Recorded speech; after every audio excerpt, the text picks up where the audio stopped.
তো হে গাইছ আমাৰ ট্ৰেকিং জাৰ্ণি ফাৰ্ষ্ট পাৰ্টত আপোনালোকে দেখিলে আমি কেইটা আহি পেলাই নগাঁও পালোহি আমি আকৌ নগাঁৱৰ পৰা আমাৰ লগত অহা দাদাজনৰ গাড়ীত আহিলো আমাৰ লগত আকৌ কোন কোন গৈ আছে মই চিনাকি কৰি দিয়াই নাই নহয় এইফালে আমাৰ আছে পূৰৱ এইফালে আছে আমাৰ ৰাহুল আৰু গাড়ী চলাই আছে ৰূপম দাই এইফালে আছে উৎপল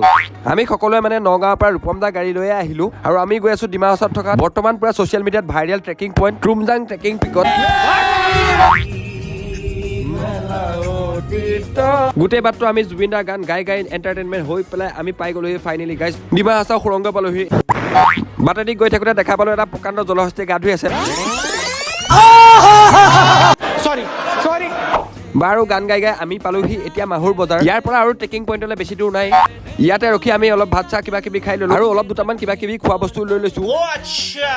নহ'লে পাহাৰৰ ওপৰত খোৱা বস্তুৰ যিহে দাম এইদৰে ডিমা হাছাও একা বেকা পথৰে আমি আহি টুমজাঙৰ ট্ৰেকিং ষ্টাৰ্ট কৰা মেইন পইণ্ট পালোহি আমাৰ এই জাৰ্ণি নেক্সট পাৰ্ট চাবলৈ হ'লে আপোনালোকে ইনষ্টাগ্ৰামত ফ'ল' কৰি দিব আৰু ইউটিউবত হ'লে ছাবস্ক্ৰাইব কৰি দিব আজিলৈ বাই